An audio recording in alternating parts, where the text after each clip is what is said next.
Alright, let the intro play. Why these young boys gunning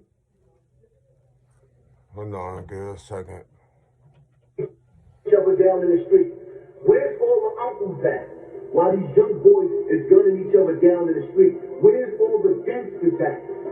Where's the OGs at? All you dudes that claim all this OG shit. What is the purpose of talking about how much of an OG, how much of a gangster you are when you cannot stop these babies from killing babies? That boy is Benny Hanna. Fuck with each other, chatter. Black lives don't matter. Kill each other for the master. There's a big like African damn, but they eat get fatter. The recipe of a disaster. Bullets fly, niggas scatter. Black lives don't matter. Fuck with each other, chatter.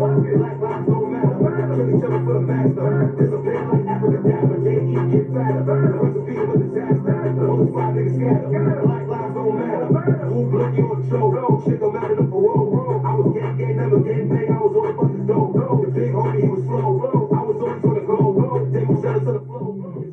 Okay, once again, shout out to Sean Campbell for the intro. Today we were gonna do part two of my life. Well, this is a part of my life too. The last video I did, after my videos, I always say you could comment, you could DM me on Instagram, and we could talk about the situation. If you want your voice to be heard, if you don't agree with something, we could talk it out. A prime example, kids. A guy didn't like my standpoint, what I was saying, and he reached out to me, and when he reached out to me, I wasn't like, man, why you this, that, the third, why you on my page if you don't like what I'm saying? No, I listened to what he had to say, and we discussed the situation. He felt as though that I was a hypocrite because I was saying that I believe in defending myself. I don't promote violence. My goal is for this YouTube channel is to help the kids, say one kid at a time. I'll promote to the kids non-violence, but I do promote to the kids defend yourself. Because in this day and age, you have to defend yourself. If you don't, you will get killed and the lions will eat your heart. Plain and simple. You could be in the streets or you could be not in the streets. It doesn't matter. You have to defend yourself and be on point at all times, whether you're a civilian or whether you're in the street. This is the days and age we live in. So he tried to break it down in military form. So I broke something down to him in military form. I asked him, how did he feel about our president leaving the U.S. troops over there? Then he got stuck, lost for words. So I said, that's the same things in the streets. We out here stranded, and and over there in Taliban, our Americans are stranded. They're getting shot in the head. They're getting executed on YouTube. They're getting held prisoner. Basically, in Philadelphia, we getting held prisoners. We shooting each other. It's the same thing, if you think about it, correct? All right. So we came to a common ground. He actually had my beliefs, but that was good. And I encourage more of this because we going live and we swing around opinions and different things that's going on. It'll help the kids think different, matter who the message is coming from.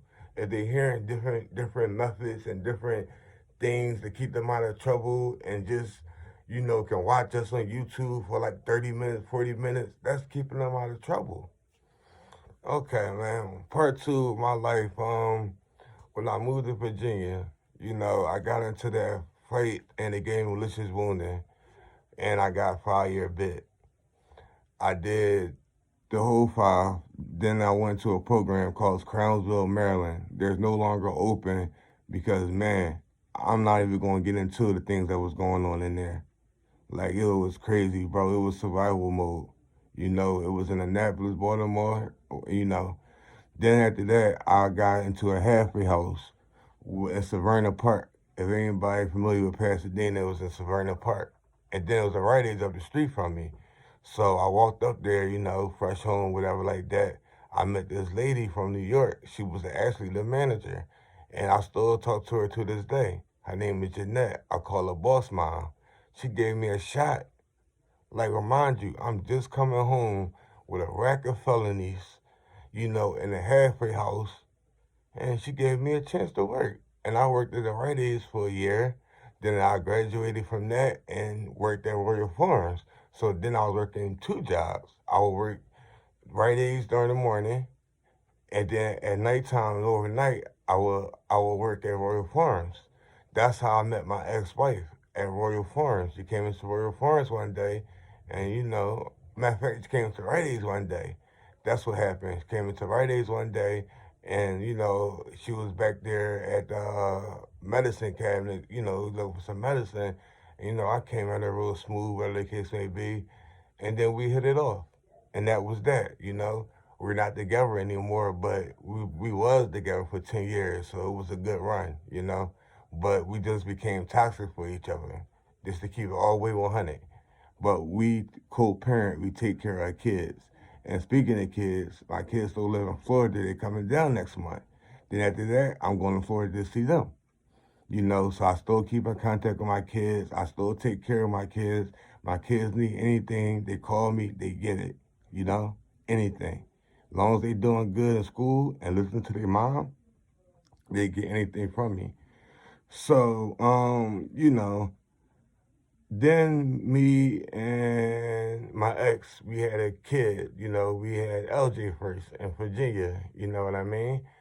So we have LJ. We lived in Virginia because my grandma, moved to Virginia. She lived in Virginia. So we ended up getting our own place. Then financially it became hard. So we actually had to move out of that place. So we moved back to Philadelphia. Well, I moved back to Philadelphia, and my ex moved to Philadelphia with me. So, she was a gangster. You know what I'm saying? I'm going to keep it real, man. When I was running in the streets, she was holding things for me, different things we're not going to speak on because I'm not going to criminate myself or her. But, she was a rider, and she didn't tell. You dig what I'm saying? Like, they raided the house, and it was like 5, 6 guns. They didn't find them. You know what I'm saying? And, she didn't say, well, they here. No. Even her mom and dad was present when the house got raided. They didn't say anything. That's thrill to me. So shout out to them. And just because she's my ex and, we're not married no more, there's no hard feelings. I don't speak to her or talk to her just because, we're going to keep it as co-parent. That's why we're going to keep it as just that. So we don't need to interact. We just need our kids to interact with us. That's it. And that's how we keep it. Um, yeah, so we moved back to Philadelphia, stayed out here for a little while, chilling, got our money up, she was working, I was hustling, keeping it all the way funky. I was selling, weed or whatever the case may be. You dig what I'm saying? Then we ended up getting a spot in Willow Grove. That's outside of Philly. Man, I was happy for that because I could let my guard down a little bit. I ain't got to keep looking over my shoulder or like watching the cars and all that. Not like I'm scared of anything, but like, in these urban cities, you gotta watch that stuff because they'll blitz you and you'll get clapped up. You dig what I'm saying? Not watching out for a certain car or something don't look right. Well, in Philadelphia right now, on my block, I can go outside and I know every car, who car is who. And I know if a car not supposed to be there, everything. Okay, something wrong with this car not supposed to be here. You gotta be observant to stay alive nowadays. It's just the facts. It's just the facts. So, we moved to Willow Grove where I didn't have to watch my back all the time. So I thought, because everybody from Philadelphia that was selling drugs will move to Willow Grove. Willow Grove is only 20 minutes from Philadelphia. And they got their little hoods. I don't call it a hood because I live in Philadelphia and that's his hood, but I can't take anything away from Willow Grove hood, top side, bottom side, I forget what the other one name because I'm not from Willow Grove, I'm from Philadelphia. So we're going to leave it at Willow Grove. And then on Tuesday, we're going to pick up my life story part 3, starting from Willow Grove. Then we're going to talk more about my life. Catch y'all Tuesday.